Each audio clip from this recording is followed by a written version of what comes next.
Mr. Mikser. Thank you for accepting this interview.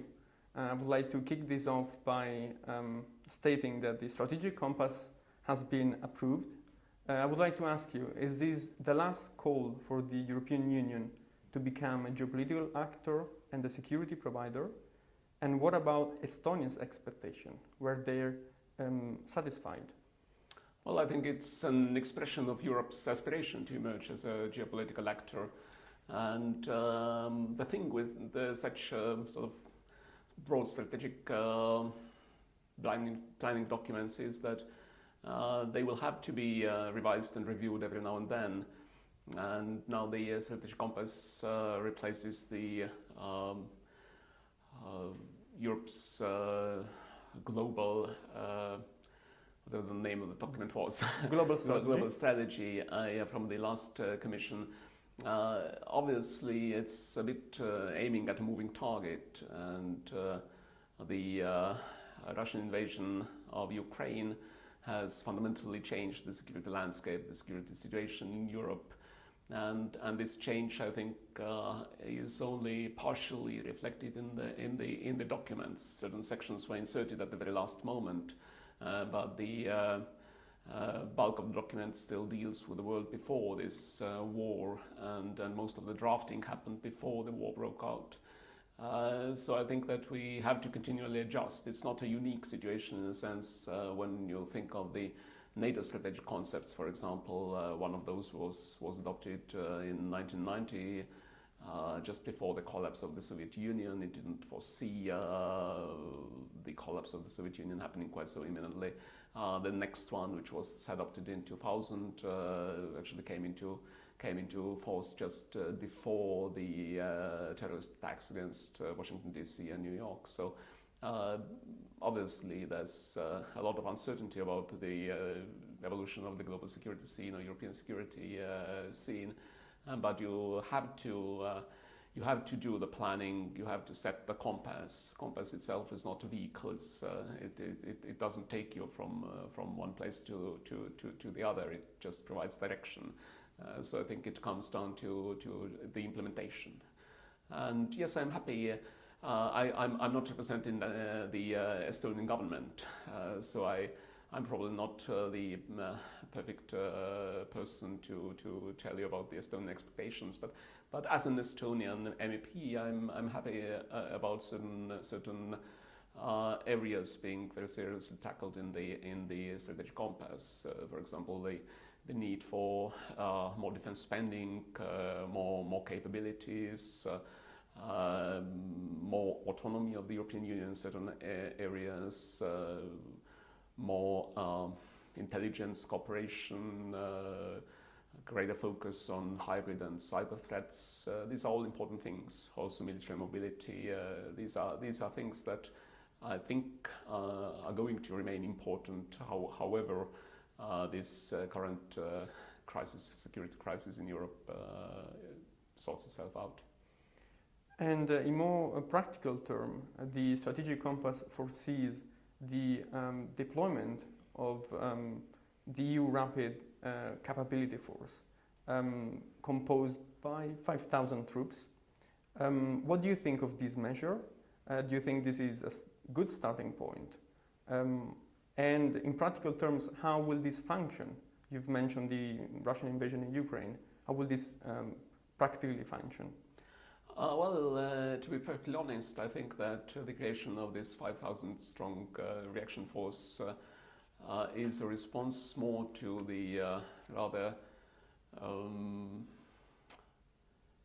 botched evacuation from Afghanistan than a response to the current Russian war against Ukraine. Obviously, if it becomes fully functional, it's an important tool in the hands of the European institutions and the European Union as a whole, and it can be used in certain contingencies, but it's not a sort of antidote to major crises as the one we are seeing unfolding in Ukraine right now.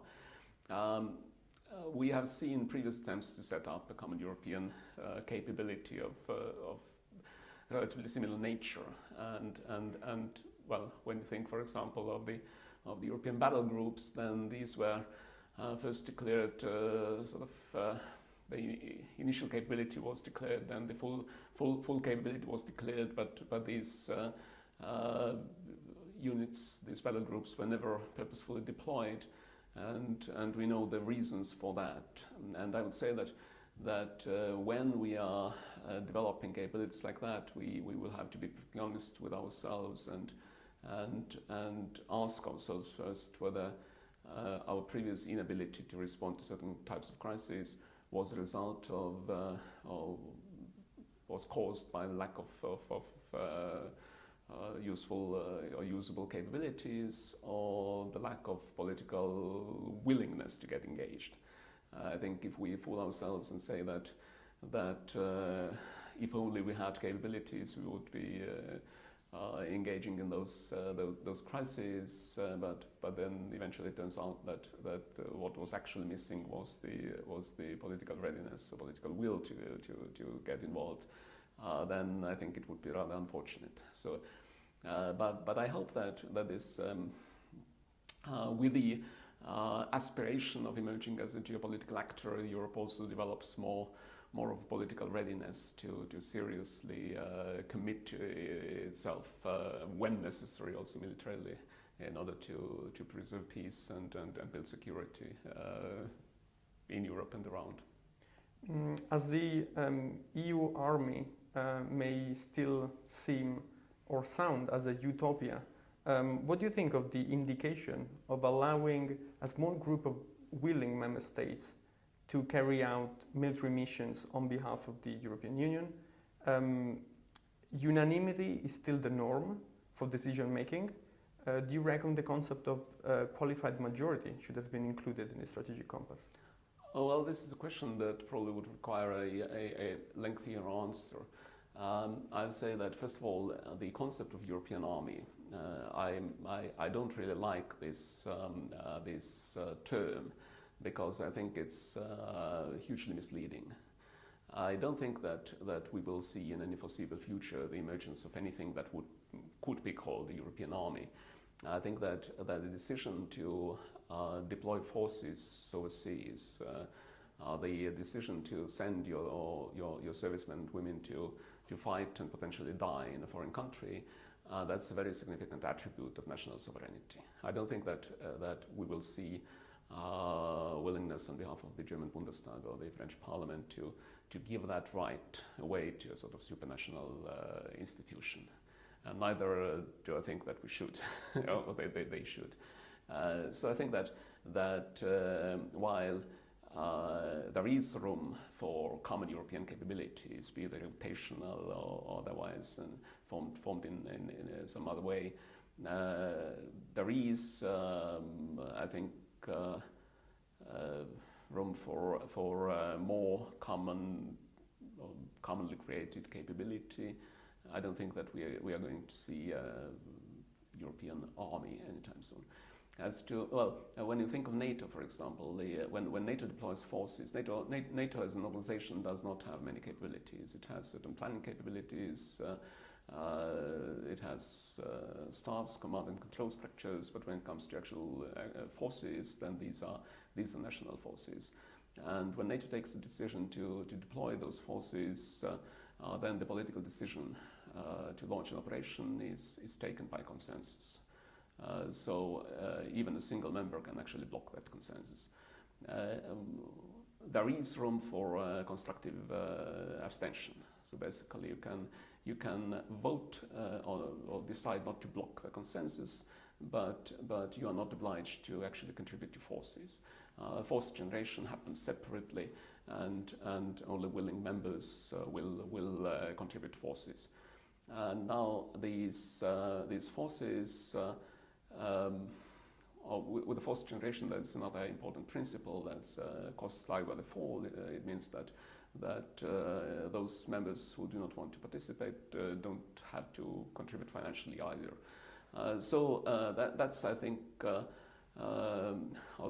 this sort of organizational structure and decision-making structure, it actually makes quite a lot of sense. And I don't think that European Union should seek to sort of move beyond what NATO is doing. I think we should give willing members the possibility of going further. We don't. I think we should leave room for constructive abstention. But there are questions that need to be answered. There's been a lot of talk recently about the possible common financing of operations, because when you create a capability, for example, rotationally, which is at high readiness, which can be deployed at any moment. This means that if you follow the principle of costs lie where they fall, the national budgets face certain uncertainty, because obviously if you keep during your rotation, if your forces are just at high readiness, it's the price tag is different from the price tag that would be incurred if those forces were to deploy to an operation in some distant corner of the world. So these are things that will have to be resolved, reconciled somehow. Otherwise, it will become an obstacle to deploying those forces, as we saw, for example, with the battle groups.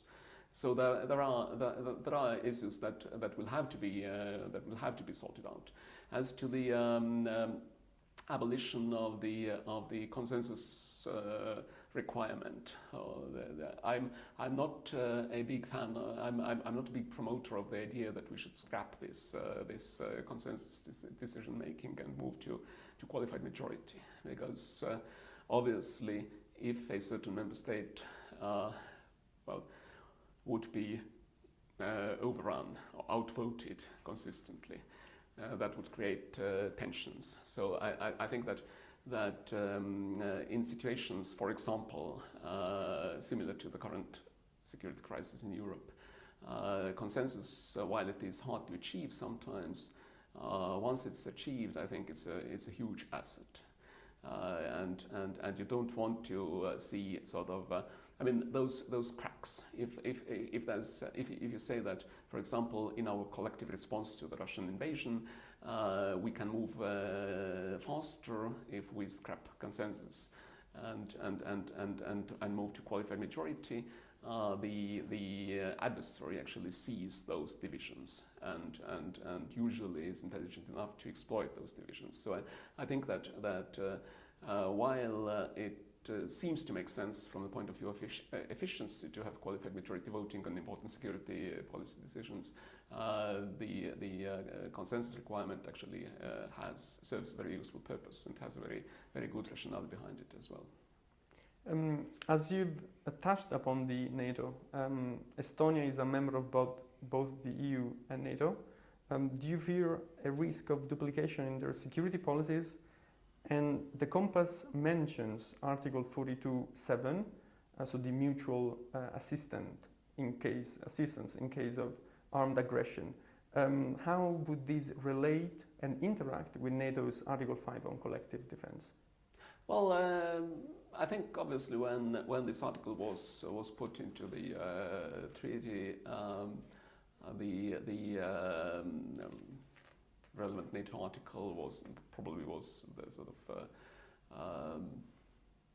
example that was used to put it there, and we have to bear in mind that not every EU member state currently is a member of NATO, and I think that especially for those non-NATO EU member states, this article is sort of visible security. I would say guarantee, but demonstration of visible commitment of the European Union to their security needs. On the other hand, I would say that everyone in the EU and in NATO understands that EU doesn't have an ambition to become a military security organization similar to NATO, or it doesn't have the ambition to replace NATO. And when it comes to the collective defense of allies against an external threat, then NATO will always remain the organization of choice to perform that function for the member states of that alliance. So I don't think there's a huge threat of duplication. Obviously, you have to be in close consultation, and the EU-NATO cooperation is seen as a very important thing from both sides. But I think there is room for the EU, especially when it comes to military industries, the generation of capabilities, when it comes to the issue of existing capability gaps. Then closer cooperation among EU member states, more investment into R&D in the area of defense, more cooperation between defense industries across the Union member states.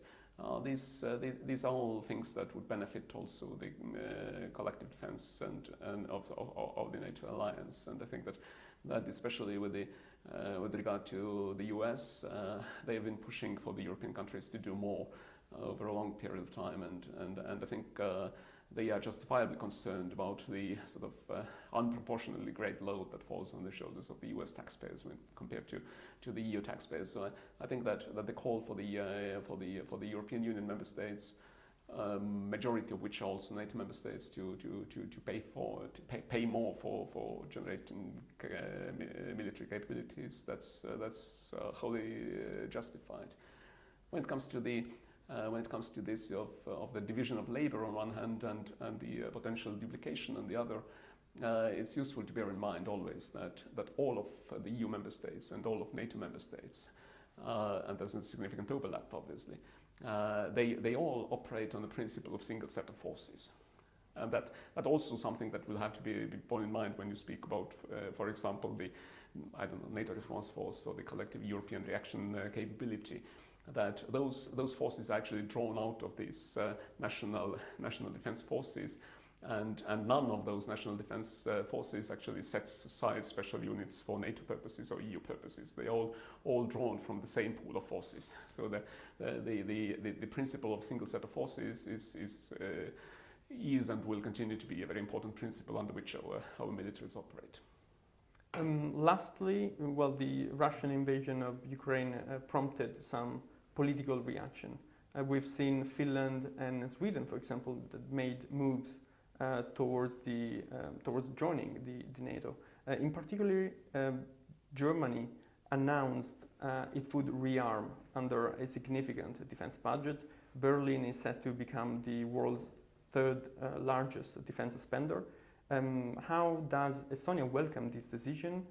Was it needed? And or in such a case, this unilateral move will raise some concern in the longer run?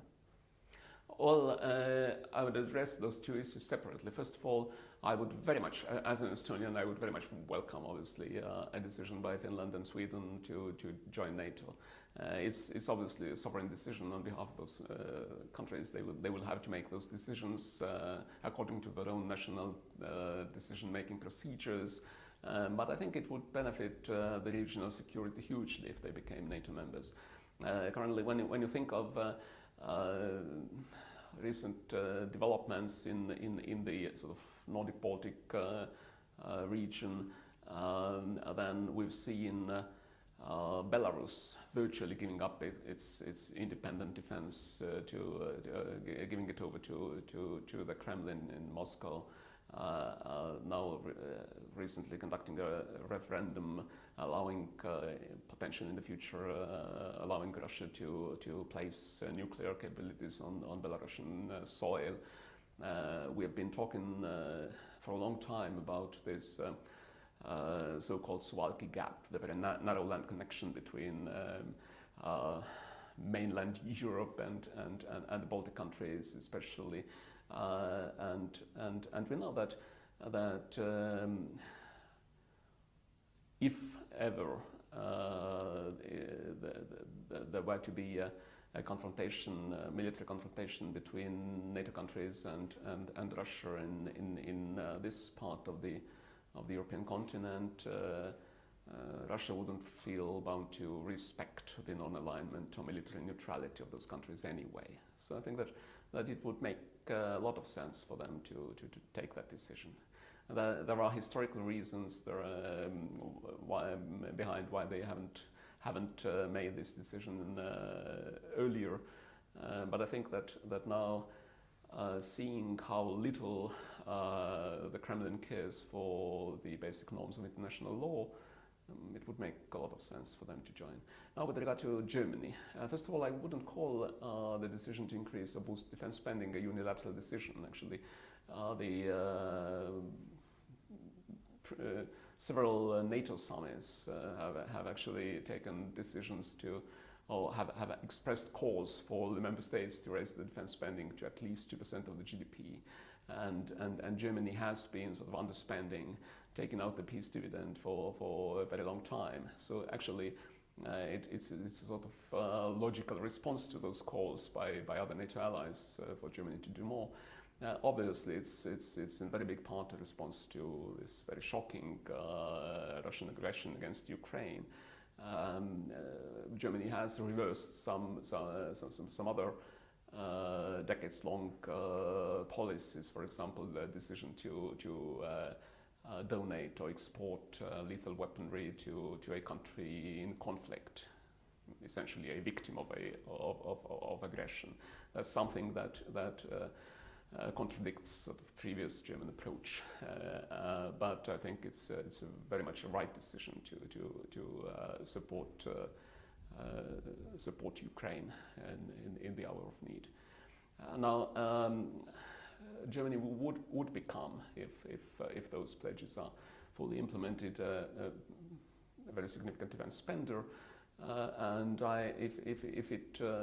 if it makes Germany and the EU and also NATO more militarily capable, I think it's a positive development. And well, obviously, unlike some other big defense spenders in Europe, Germany is not a nuclear power, a military nuclear power. UK and France, for example, spent a significant proportion of their overall defense expenditure on maintaining nuclear capabilities. So Germany would only spend on conventional stuff. That's makes it slightly different. But still, I think that to compensate for those decades of underspending, this boost is absolutely necessary. Thank you so much for your time, Mr. Mikser. Thank you.